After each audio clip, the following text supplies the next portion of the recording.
नमस्कार, मैं योगेश राणा। केदारनाथ घाटी में बीजेपी ने अपने मंत्रियों को पीछे कर लिया है और कर्नल अजय कोठियाल को पूरी तरीके से मैदान में उतार दिया है। आखिर क्यों? इस क्यों के उत्तर पर बात करने से पहले आप गौर कीजिए, उत्तराखंड बीजेपी के दो बड़े पदाधिकारी इस बात को स्वीकार करने तक से बच रहे हैं कि पार्टी ने अपनी सरकार के 5 मंत्रियों की ड्यूटी केदारनाथ विधानसभा के उपचुनाव में लगाई। पहले महेंद्र भट्ट ने कहा और अब प्रदेश महामंत्री आदित्य कोठारी कह रहे हैं, मंत्रियों को केवल केदारनाथ विधानसभा क्षेत्र में नहीं, पूरे रुद्रप्रयाग जिले में आपदा के प्रभाव का जायजा लेने के लिए, कैंप करने के लिए भेजा था, चुनाव के लिए जमीन तैयार करने के लिए नहीं। हम आदित्य कोठारी की पूरी बात सुनाएंगे क्योंकि वो और भी बहुत सी बातें कह रहे हैं। साथ ही यह भी समझने की कोशिश करेंगे आखिर कर्नल अजय कोठियाल केदारनाथ में इतने अधिक एक्टिव अचानक से क्यों हो गए। इन सब से पहले आप उत्तराखंड बीजेपी में धीरे धीरे बदल रहे समीकरण के बीच 3 बातों पर गौर कीजिए। एक, मंत्रियों की ड्यूटी केदारनाथ उपचुनाव में लगाई गई। मंत्री कह रहे हैं हमने वहां जाकर काम किया, जबकि सरकार और संगठन मंत्रियों को बहुत अधिक तवज्जो नहीं दे रहा है। वो यह तक कहने को तैयार नहीं दिख रहा है कि मंत्रियों की ड्यूटी केदारनाथ उपचुनाव में लगाई गई, केवल विधानसभा क्षेत्र में लगाई गई। वो कह रहे हैं कि पूरे रुद्रप्रयाग जिले में लगाई गई, जबकि जो चिट्ठी जारी हुई थी वह केवल केदारनाथ जो विधानसभा क्षेत्र है उसके जो मंडल है उन मंडलों में उनकी ड्यूटी लगाई गई थी। सभी 5 मंत्रियों को एक एक मंडल दिया गया था। और दूसरी बात, केदारनाथ उपचुनाव बीजेपी के लिए एक कड़ा इम्तिहान है। इसके बाद भी बीजेपी के गढ़वाल मंडल के सांसद बहुत अधिक इस चुनाव को लेकर कुछ कहते हुए, सुनते हुए एक्टिव दिख नहीं रहे। गढ़वाल के सबसे प्रभावशाली सांसद त्रिवेंद्र सिंह रावत तो इसी बात के लिए अधिक चर्चित होते जा रहे हैं कि वो बीच बीच में सरकार के निर्णय और काम की आलोचना करने से नहीं चूकते हैं। और तीसरी बात, धामी इस वक्त एकदम से बदले से दिख रहे हैं, एकदम अलग अंदाज में वो होते जा रहे हैं। वो योगी आदित्यनाथ स्टाइल में खुद को प्रस्तुत कर रहे हैं। वो यह दिखा रहे हैं अच्छे और बुरे की सारी जिम्मेदारी मेरे, तो फिर सारी योजनाएं और निर्णय भी मेरे। आप इसको 3 बातों से समझ सकते हैं। पहली बात, उत्तराखंड में लव जिहाद और थूक जिहाद की बात या तो धामी जोर देकर कह रहे हैं या फिर संगठन के पदाधिकारी और प्रवक्ता कह रहे हैं। सरकार के मंत्री और सांसद इन सब घटनाओं पर, इन सब बातों पर, मुद्दों पर बहुत अधिक बोल नहीं रहे।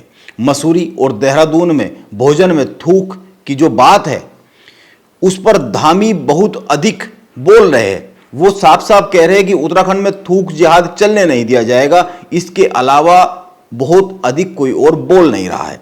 यानी धामी ने उत्तराखंड में बीजेपी की राजनीति को एक दिशा देने का निर्णय ले लिया है। वो लगातार लव जिहाद, मजार जिहाद, लैंड जिहाद, यूसीसी पर बात कर रहे हैं, काम कर रहे हैं, भले ही कोई साथ दे या ना दे। धामी की लाइन एकदम से साफ है। और दूसरी बात, आप कर्नल अजय कोठियाल के सोशल मीडिया हैंडल्स को चेक कीजिए। वो पिछले लंबे समय से केदारनाथ घाटी में काम कर रहे हैं बगैर कोई हो हल्ला किए। बीजेपी के सारे मंत्री वहां पर गए और ठीक से गए भी नहीं, सारे तो गए भी नहीं, और सोशल मीडिया पर बयान देने लगे, मीडिया को बयान देने लगे कि केदारनाथ में उपचुनाव में सब ठीक चल रहा है, हमने वहां का दौरा किया है, वहां के व्यापारी और महिलाएं बीजेपी के साथ है। जबकि खुद आदित्य कोठारी कह रहे हैं कि 5 में से 2-3 मंत्री ही गए हैं, जब आप उनकी पूरी बात सुनेंगे तो। लेकिन कर्नल अजय कोठियाल केदार घाटी में लगातार जनता के बीच में है और बगैर किसी हो हल्ले के। आप एक अन्य बात पर ध्यान दीजिए, कर्नल अजय कोठियाल को मुख्यमंत्री विशेष धामी के विशेष प्रतिनिधि के तौर पर केदार घाटी में भेजा गया है। वो बीजेपी के प्रदेश प्रवक्ता भी है। जाहिर सी बात है, इस वक्त उत्तराखंड बीजेपी और उत्तराखंड की सरकार को अपने मंत्रियों से अधिक कर्नल अजय कोठियाल पर केदारनाथ घाटी में काम करने का अधिक विश्वास है। तीसरी बात पर आने से पहले आप बीजेपी के प्रदेश प्रवक्ता आदित्य कोठारी की बात सुनिए, कुछ चीजें आपके सामने और अधिक साफ हो जाएगी। नहीं, वो नियुक्ति कोई रद्द नहीं हुई है। माननीय मंत्रियों को केदारनाथ विधानसभा में ही नहीं बल्कि पूरे रुद्रप्रयाग जिले में लगाए, क्योंकि आपदा भी वहां आई थी केदार घाटी में 30 और 31 जुलाई को। माननीय मुख्यमंत्री जी भी वहां 2-3 बार चले गए हैं और जो आपदा से प्रभावित लोग हैं उनको राहत पहुंचाने के लिए, उनको मदद करने के लिए सरकार मुस्तैद रहे, हर समय उनकी मदद के लिए खड़ी रहे। ये हम लोगों का सबका प्रयास था। तो 5 मंत्रियों को वहाँ जिम्मेदारी दी गई थी कि वहाँ की जो आपदा से प्रभावित लोग हैं, अन्य प्रकार की कोई किसी प्रकार की कोई समस्या है तो कैंप लगा करके वहाँ के लोगों को सुने और उनकी समस्या का तत्काल वहाँ पर समाधान करने का प्रयास करें। और इस तरह से 2-3 मंत्री वहाँ गए भी हैं, भ्रमण भी उन्होंने किया है, जगह जगह पर उन्होंने कैंप भी लगाए हैं और आगे भी निरंतर माननीय मंत्रियों का भ्रमण वहाँ होता रहेगा। आदित्य कोठारी कह रहे हैं 5 मंत्रियों की जिम्मेदारी लगाई गई थी, 2-3 मंत्री वहां पर गए भी है, कैंप किया भी है। अब आप ही बताइए, जो मंत्री सौंपी गई जिम्मेदारी को निभा ही नहीं रहे हैं तो फिर ऐसे लोगों की ड्यूटी लगाए जाने का फायदा क्या?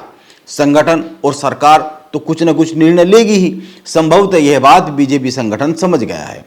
अब तीसरी बात पर आते हैं।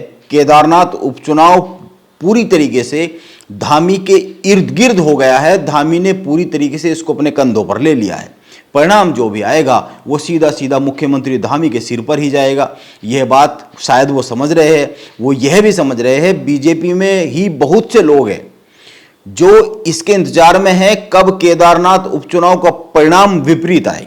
इसीलिए उन्होंने रुद्रप्रयाग में घोषणा कर दी है कि केदारनाथ की जनता उन्हें ही अपना विधायक समझे चुनाव होने तक।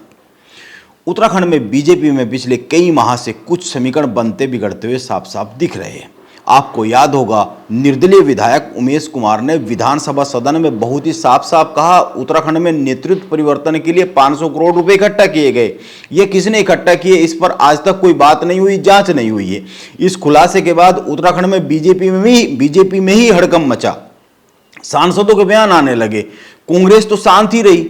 बात अगर उस समय का घटनाक्रम जो 5-7-10 दिन का है देखे तो कांग्रेस में तो कोई हलचल ही नहीं थी, बीजेपी में ही हलचल मची। और सबसे बड़ी बात यह है कि इस खुलासे के बाद से उत्तराखंड में नेतृत्व परिवर्तन की चर्चाएं अचानक से बंद हो गई। इस पर अब कोई भी जिक्र तक नहीं कर रहा है।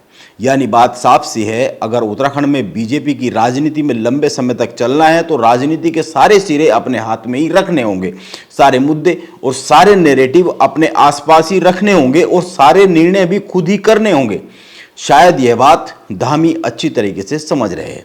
मेरा मानना है केदारनाथ उपचुनाव के परिणाम के बाद उत्तराखंड में बीजेपी की राजनीति में एक बड़ा बदलाव आएगा। हो सकता है कई दिग्गज धीरे धीरे जो अभी फ्रंट पर दिख रहे पीछे हटा दिए जाए और कुछ नए चेहरे सामने आ जाए, ऐसा हो सकता है।